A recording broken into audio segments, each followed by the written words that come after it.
For a great cup of joe, there's one thing you should know. Your morning brew can also be playful. Buff Boy Brewing guys make the temperature rise. And you surely feel naughty when you swallow our coffee.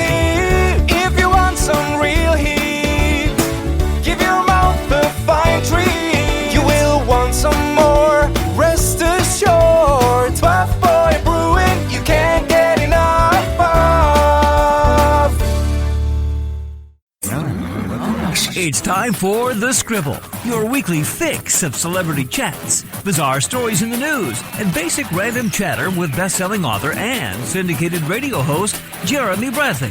Make sure your seat is in the upright and locked position and your barf bag is securely in place. Here's Jeremy Bradley. Thank you very much, Larson. The submarine suicide mission and government bullies. It's 30 minutes of time-wasting fun on The Scribble, starting right after this. This statement has not been evaluated by the Food and Drug Administration. This product is not intended to diagnose, treat, cure, or prevent any disease. No offense, but are you a little fat when you look in the mirror?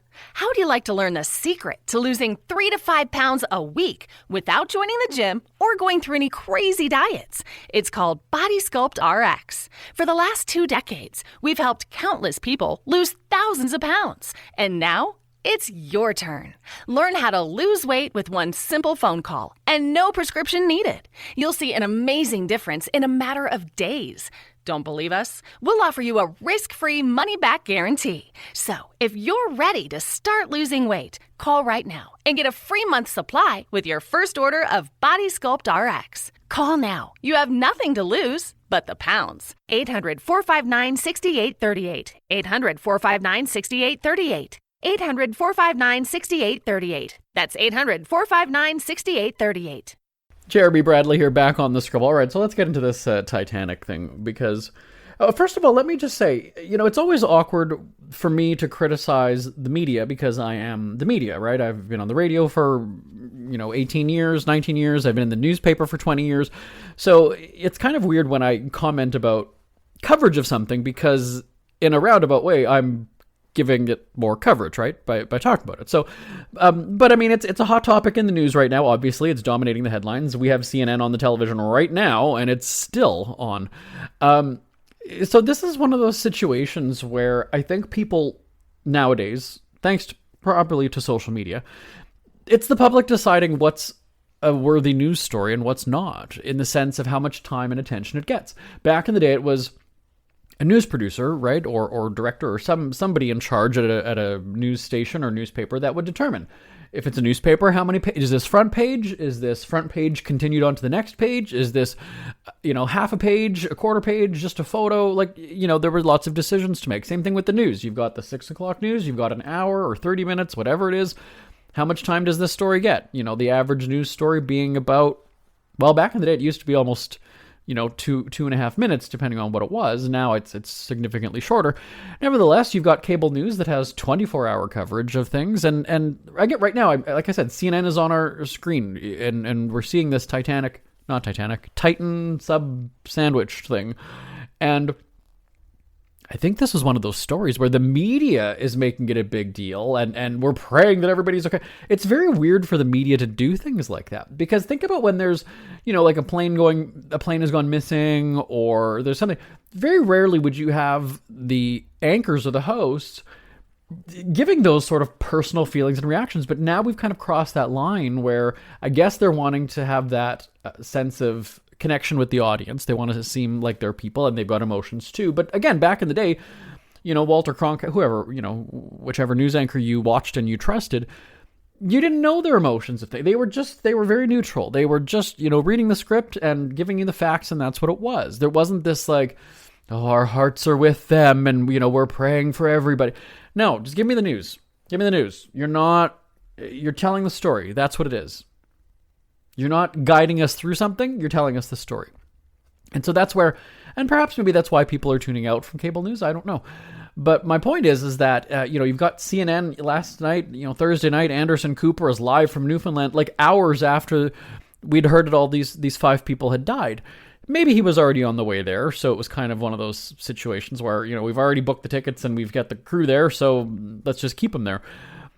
I don't know that this is a story that people are still going to be talking about today and through the weekend. Because truthfully, if it was Beyonce on this little sinking ship thing, absolutely, wall-to-wall coverage. And they damn well would have found her, let me just say. But I don't know that the media... I think the audience is saying, if you look on Twitter anyway, the audience is saying we don't care about these people. They're privileged and whatever. Now, hey, that's a crass attitude to have because they're lives and they've got families and things like that. But this is where you have to kind of also look at the Twitter mob going, these are billionaires, who come to, another country or whatever it is to go on this tour in this rickety old thing, or this controlled by a video game remote. And... So that's sort of how the wave, no pun intended, of this story transpired over the week. It was Sunday or Monday. Again, we have the TV on in our office all the time, and we kind of just caught a glimpse of something in passing. It might have been Monday, I don't recall. And, okay, we take note, we see it, whatever. Okay, there's something with Titanic and a submarine? Okay, I know that it's not a submarine. I'm just saying that was what our initial, in passing, what we saw, or how we interpreted it. Tuesday, you get a little bit more information. Oh, there's these people on this excursion and this boat's gone missing? Okay, well, it's that. So you pay a little bit more attention. Then you start to hear about the company. You start to hear about the people that are involved, billionaires. You start to hear about the safety concerns, the former, lawsuits and all this other stuff. And all of a sudden now the public is like, we don't give a shit about these people then. First of all, you're billionaires. The company is crooked. They signed their lives away, literally, by signing waivers. You signed your life away, literally. And, well, there you go. Now, I compared it Thursday afternoon, which it didn't go over well. But I said, this is like when you watch those people doing stupid stunts on video. You're kind of okay with them getting hurt. And again, that's a sick thing to say. Am I saying that these people deserve death? No, I'm just kind of saying, well, when you do these sort of stunts, and in a roundabout way, this was a stunt. I mean, they weren't doing it for 15 minutes of fame and to go viral on social media, but perhaps they didn't even really want people knowing they were doing this anyway, right? It was just kind of an adventure tour, as you call it. But the risks. I don't know. That would be when we've done our travel radio shows, and they would have me ziplining through a jungle and upside down, whatever. I mean, I understand the risks involved with things like that. Certainly, I had the opportunity to say no if I didn't feel comfortable. But, I realized that, yes, the line could snap and I could all of a sudden go plunging to my death in the jungle. And, okay, it's a risk I was taking. Feel bad, But, something like this is taking it up, not up a notch, down a notch, several notches. Because... I don't know, if I knew that something was just such a rickety kind of put together kind of machine, and okay, well, and so then somebody else said, well, we're supposed to feel sorry for their families, but I mean, if these people didn't care enough about their families that they put themselves in danger, this is again different than just going on an airplane and I'm going to fly across the country and, well, it might crash. I mean, there is a risk there, yes, but and so now what we're going to see then over the next couple of days, which again is really weird because nobody in North America for the most part knows these victims, and like I said on Twitter, really cares about them either.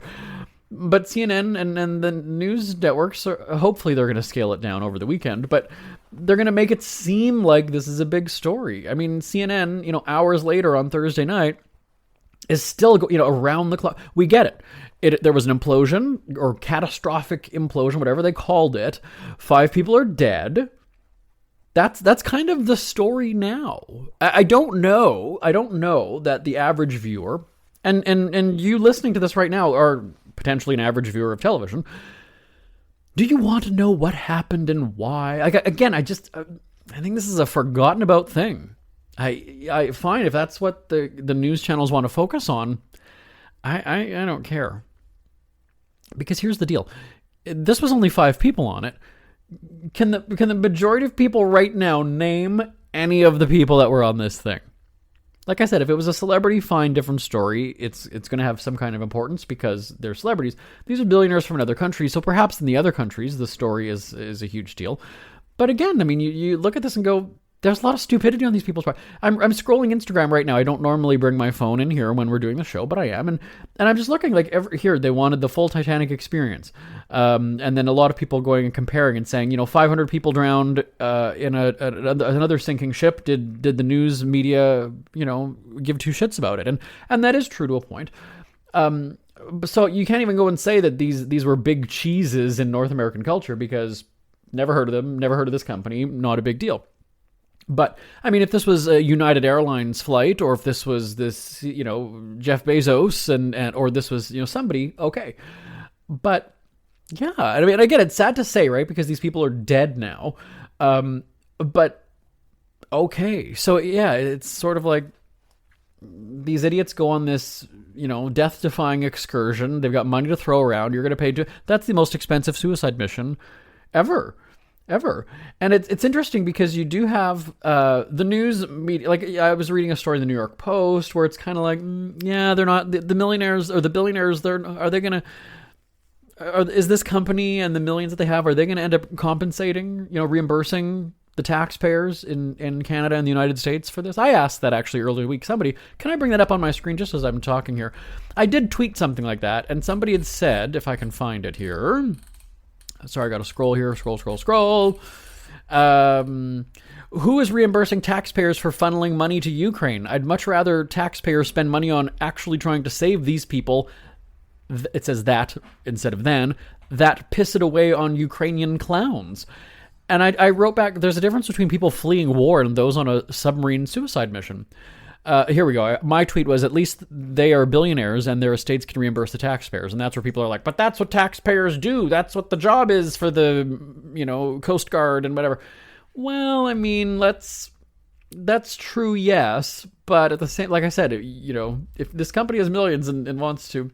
Now, the other interesting thing was that during the press conference Thursday afternoon, and again, me being in the media and knowing PR and communications, the officials were asked if they're going to stick around and do a search for the bodies. And it was the response was essentially saying, like, we're going to be scaling back. We're going to be pulling out of the area, rather than saying, yeah, no, we're not looking for these people. I mean, that's also kind of telling, right? When they're just like, yeah, there's no hope. Like, these people are blown to smithereens because of this explosion, and they're shark meat right now. So, and then again, that's the news isn't going to say it that way, but. When they're kind of like, yeah, we're not going to be searching for these people. It's not a matter of the cost. They're just kind of like, there's no point. Like, why would we bother? It's like pitch black down there. We're going to take a fishing net and just start, scraping on a 13,000 foot pole and just like, really.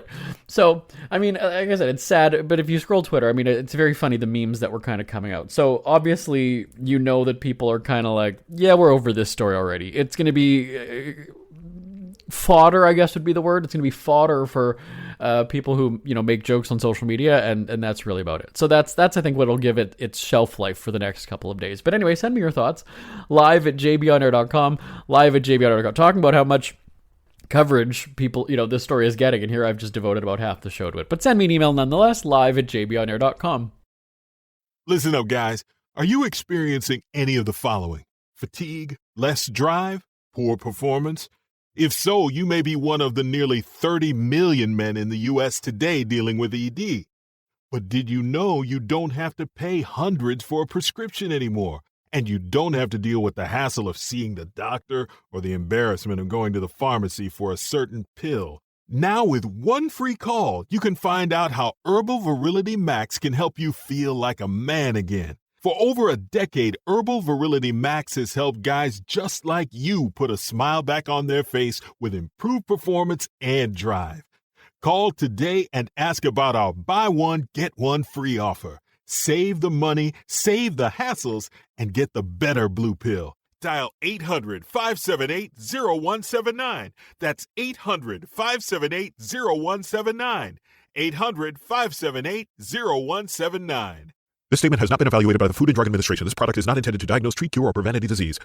Are you in bad pain? You know what I mean. Your knees hurt, your shoulder hurts, and your back. Oh my God, your back. They're constantly killing you.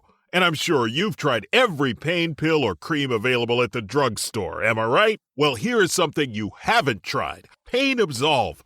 Pain Absolve is not available in any drugstore. The only way to get it is by calling today. We're so confident that it will work for you that we offer a free bottle with your purchase, no prescription needed, and best of all, each purchase comes with a money-back guarantee. Call now to find out how you can get Pain Absolve and get rid of your pain.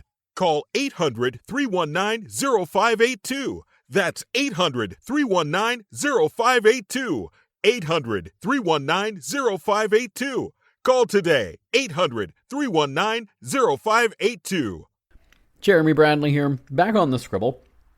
Let's shift now to talking about government. So in a roundabout way, the government was part of the response for the submarine search earlier this week.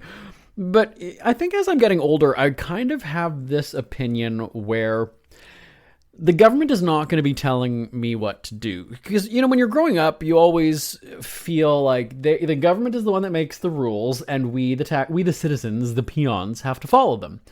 And I've had a change of heart. I'm 40 now. I've grown quite a bit, obviously, as you would hope somebody does in their 30s and 40s anyway. And it wasn't until I started to spend a lot of time in other cities. So when we were doing our travel tourism programming for the radio shows that I was hosting, we'd go to a city. So, I'm trying to think. We went to Pittsburgh, we went to Phoenix, we went to Fort Lauderdale, we went to Montreal, Jasper, Las Vegas. So anyway, and then Puerto Vallarta, we went several times. And it was actually there where we went on a booze cruise, as they're called.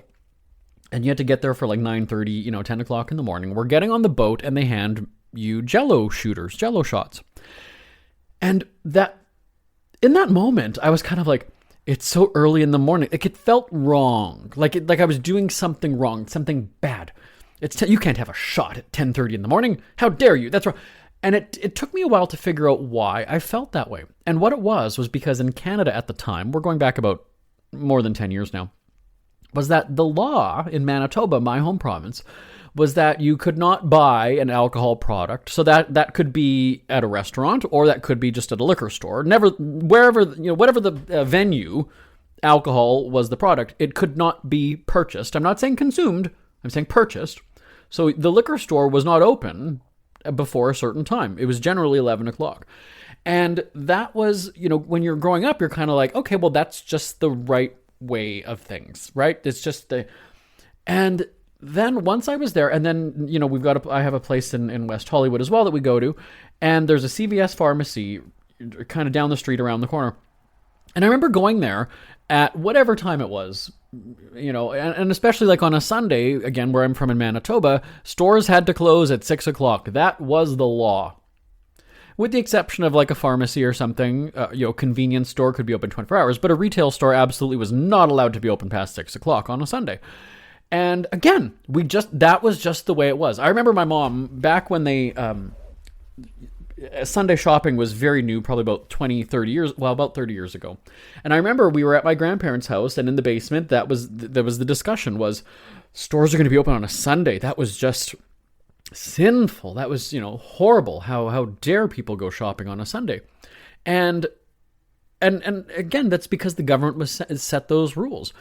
And now I'm kind of like, let me decide when I want to shop. Let me decide. So going back to the West Hollywood thing, I could go into the CVS pharmacy, whether it's at 7 in the morning. Again, not saying that I'm going to be drinking the vodka, but I at least have the opportunity to buy it if I so choose. Right? Okay, so I'm running out for the day. I'm heading out at 7:30 in the morning. I'm not going to be back. I'm not going to have time to stop on the way home before the party or whatever it is. So let me go and pick up a bottle of wine at 8 o'clock in the morning. I at least have the opportunity to do that. And so that's something that I don't like, is government telling me when I can shop. Basically saying, Jeremy, it's illegal for you to buy a t-shirt at 8 p.m. on a Sunday. That's honest. That's not me being sarcastic. That's essentially what the law was. So, your Walmart, your whatever retail stores could not be open. And then when they were open 24 hours, they did this thing. I don't know if they're still open 24 hours because I don't shop at Walmart anymore. But they used to be open 24 hours, but they had to close at 11 p.m. on Saturday because stores had to legally be closed for certain hours on Sunday. So you could say that Walmart was 24 hours, asterisk, but closing at 11 p.m. on Saturday, because if there was a transaction past midnight, this is absolutely true, a transaction past midnight, they would be breaking the law and Walmart could be fined. So they had to give that 1 hour buffer of like, well, we better close at 11 because, there's going to be those stragglers that, run after 11 o'clock. And that's exactly what it was. Now I don't know that any stores are open 24 hours just because they're, getting robbed and whatever. But that's the thing where now, as I'm getting older, it's kind of like, I'm going to choose when I shop. Thanks very much. And I don't like it. I don't like that on a Sunday just because it's 9 p.m. And I think it's still the same way in Manitoba, that the liquor store is still, it's closed again. At 9 p.m. on a Sunday. It's just not. And then you think about other cities. So Los Angeles or West Hollywood, any big cities in the U.S., it's just different. In Canada, we can't go to a drugstore and buy vodka there. They don't sell alcohol in stores like that. It's very, very managed. It's very, very controlled. And again, that's fine if it's working for people. But again, in this 24/7 world, and people now becoming free thinkers and going, you know what, I'll decide when I want to buy something and when it's delivered to me or whatever. So that's kind of my thoughts on it. Is I don't like being told when I can or can't do something, and that's not me being rebellious. That's what I'm saying. Is it's an age thing. When you're in your 20s, you're kind of like, okay, the laws are there to protect us, and they're looking out for us, and that's why we have certain rules. And then I don't know what happened that made me just kind of feel this way. It might have been that Mexico booze cruise, where I just kind of go and say, yeah, wait a second. Why is this wrong? Who told me it's wrong? Why did they tell me it's wrong? I'm talking about the government, right? And then you can go, oh, yeah, it was the lawmakers that said you can't buy a bottle of wine at 10:30 in the morning. And, why? Why is that? So it's fascinating because in Winnipeg, my hometown, the casinos could be open, which are government run, by the way. They could be open 24 hours. They could be open until 2, 3 in the morning if they wanted to be. And then at one point they were 24 hours. I think this was before the pandemic. And yet the same lawmakers said, no, Sunday shopping hours, Sunday shopping. So stores, businesses, no. But a casino where you can piss away your life savings, feed an addiction. Sure, shopping can be an addiction, but not as dangerous to a lot of people as gambling, as you're feeding $20 bills into a machine. That's a little bit different. Going and buying crap, okay, that's one thing. This is just feeding money. You're not even getting anything for this sometimes. At least if you're shopping, it's like I'm coming back with a whole, of stuff. But so that's where it is. And now, again, I'm not saying like I'm not anti-government. I'm not whatever. I'm just kind of like I want them on the outside of it. I want them on the outskirts. I don't want them intrusive. I don't want them, And the reason why I started telling this story, and now we're at a time, so I don't even know if I can. My fight about the water bill. Do I have time to do this or no? This was something I was going to talk about earlier, and I do have time. Yeah? Okay. So the reason why I started talking about this was because I have an accountant who normally pays my bills, and sometimes if she is happening to be on vacation or whatever at the time, then it's on me, right? Poor baby, poor privileged white man. I know I'm going to hear that, but I when it comes to paying a bill, I'm just kind of like, okay, I think it's this much for the internet bill. Okay, so that's just what I'm going to pay. I don't put the exact amount. So what ends up happening then is I overpay because I think that my cable and my internet and phone bill is $200. It's not. And then I've got credits then for however long, and that's fine. My cell phone bill. My cell phone, people might not believe this in Canada, is about $35 plus tax every month. So I would round that up and say, okay, well, I'll just pay $50 because that's, about what it ends up being. And if I'm a couple dollars over, then fine. If I'm under, then whatever, I'll just pay it the next month. And what happened with the water bill was that it was like $400 and some every few months. And I have the money, so that's fine. I'll pay it. But then I was kind of like, wait a second. Why is it this much? I love my baths, don't get me wrong. So for me in the winter, we might have a higher water bill at my house. My husband he showers, he's not a bath person, and we just don't run a dishwasher, our laundry is very basic.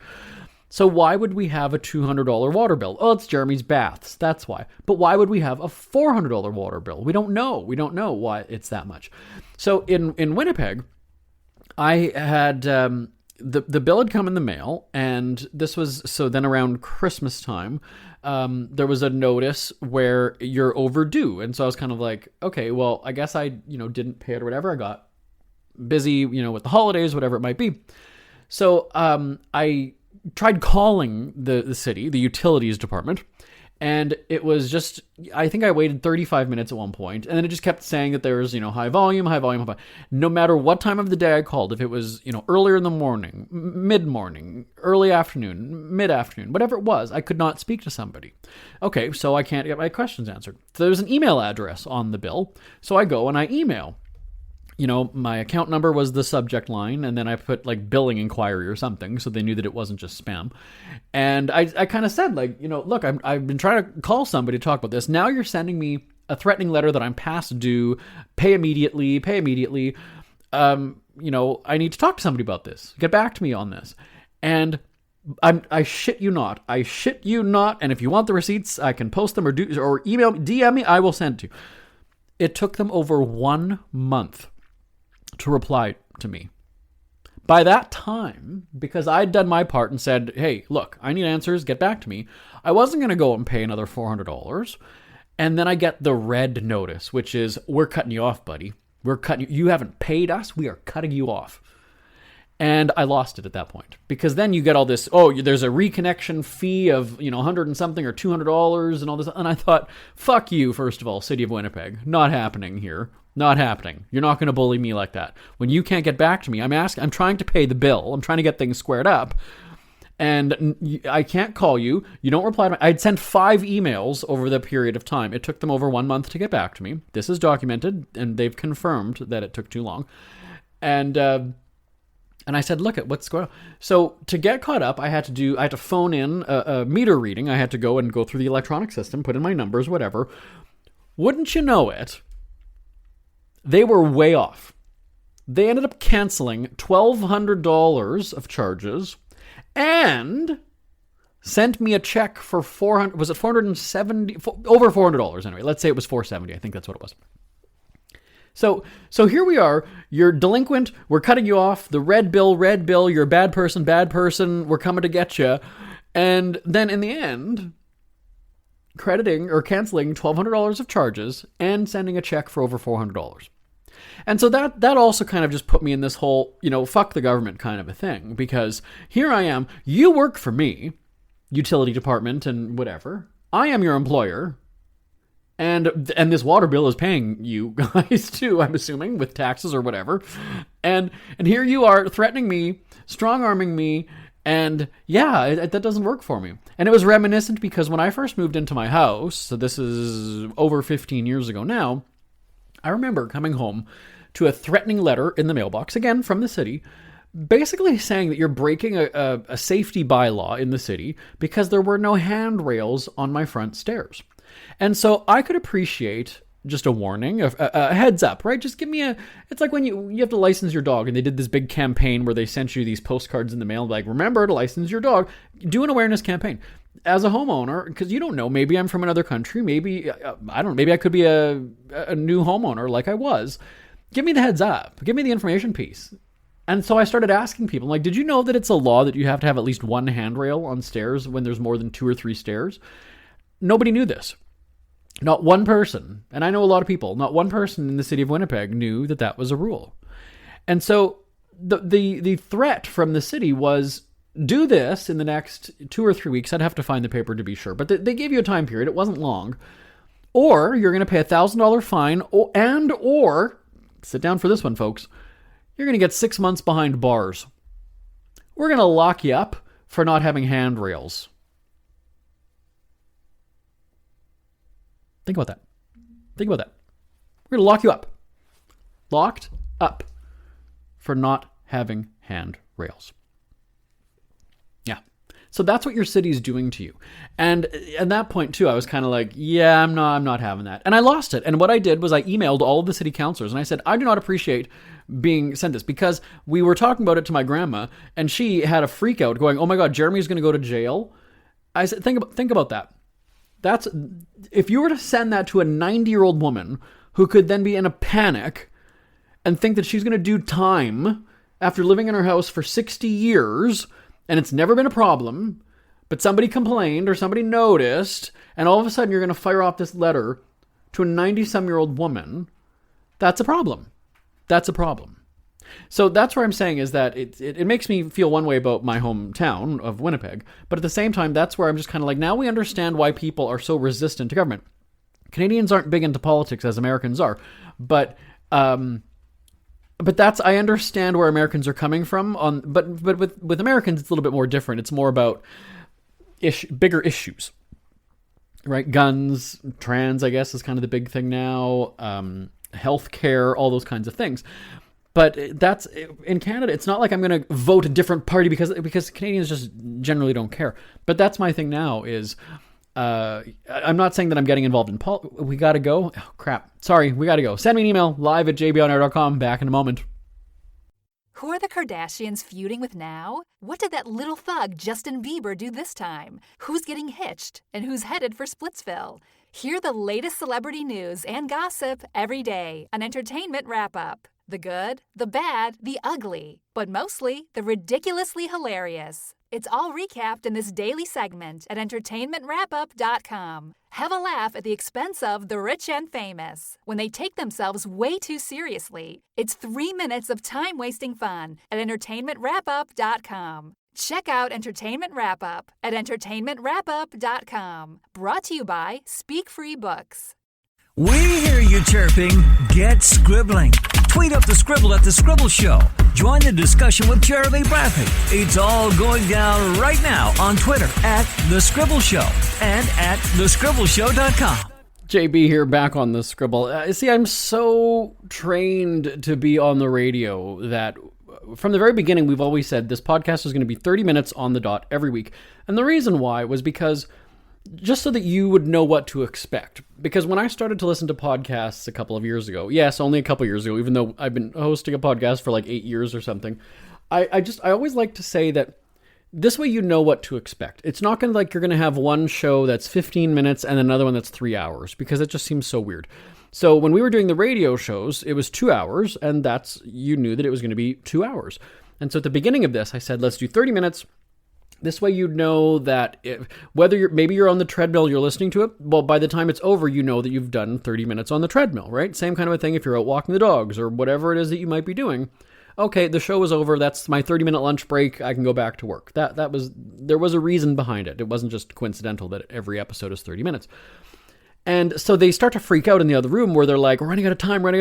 No, we don't have another show after this. It's not like I'm eating up Ryan Seacrest's time or, no, we can go as long as, if I want to do a 2-hour show today, I will. I don't want to, so I won't. But, yeah, but that's where there's that pressure of like, oh, I've got to go. So you're probably wondering like, why do you have such a time constraint? It's a fucking podcast. Well, because there's a method to the madness here as to why I get wrapped up when I really could just do 47 minutes if I wanted to. But anyway, so feel free to give me your thoughts on all of the stuff that I've talked about today. The submarine, what did I call it at the beginning? The submarine suicide mission? Well, I'm going to get letters about that anyway. And government intrusion, those government bullies. Fuck you then. Don't tell me you have to put handrails on your front stairs, you're going to go to jail. Yeah. And then if you think, I'm going to take a couple more minutes here. Just when they were ready to queue up Larson in our outro, as it's called, think about that too. They're gonna lock me up for 6 months. That's gonna end up costing taxpayers and the system. Let's say, how much is that gonna cost to put me behind bars for 6 months? Just because I didn't have, I don't remember how much it cost. It was a few $100s to get this, handrail put in. So you're gonna go to that extreme. I'm gonna be a burden to the taxpayers. Because nobody has ever needed the handrails on my front stairs. I've lived, the house was built however long ago. Nobody's needed it until somebody reported or whatever. And, okay, great. So, I can get 6 months of like free meals and stuff. And, again, I'm not saying that it's going to be Club Med or, a 5-star resort, but you kind of look at that and go, what's the logic in that? What would be like, you're going to put me behind bars for 6 months. That's going to cost the government tens of thousands of dollars to house me. Like, okay, because I broke a rule that I didn't know existed. Makes sense. Makes sense. And I don't know that I ever heard back from, because again, it was weird because I was in the media as well. So here I am, like this media personality unloading on them. I'd be interested to know if they still kind of, but actually, no, that's not true. One counselor did, I think, reply to me saying it's worth kind of re-looking at the wording or whatever. And again, I don't know if anything changed. I'd be interested to know if it did change, but certainly I didn't appreciate that approach. And as an adult, like if somebody tells you to do something like that, you don't want it. It's like the opposite, right? It's like one of my colleagues had said that her husband, makes jokes about or comments about like what she eats, whatever. She's like, it just makes me want to go and eat more cake or eat more, whatever he's criticizing. So, it's the same kind of a thing. So you're going to pressure me and like push me into this and threaten me to do it. Well, now I don't want to. And, I'm going to wait until the very last day to have it done. I'm going to have you guys driving by my house every single fucking day to make sure it's done. And on the very last day, it's going to be done. And you've just wasted all your time stalking my property, making sure that I'm complying. And, but again, at the end of the day, I did comply because, but I would have been interested to see what they would do. They would fine me. That's fine. I've got money. I can pay it. Would they have dared to lock me up though? Because that would be a brilliant story to go viral or whatever, right? That I'm doing 6 months behind bars. I didn't kill anybody. Nobody fell and broke their hip on my property. Nothing bad happened, but I'm going to jail. What are you going to have police come to, like, how would that play out? How would it play out? You're going to have a police car come up to my front door, put me in handcuffs, and take me downtown? Do you know what I'm saying? Like, what would that look like? What would that look like? I want to find out now. I want to talk to my city council or something and find out. But anyway, so here we are at the end now. Send me an email, live@jbonner.com. Live@jbonner.com. Have a good weekend. I will talk to you next time. Bye-bye for now. Want more Scribble? Check out thescribbleshow.com for past shows, celebrity interviews, cheapskate tips, and more. That's at thescribbleshow.com and on Twitter @thescribbleshow. The Scribble is a speak-free media presentation.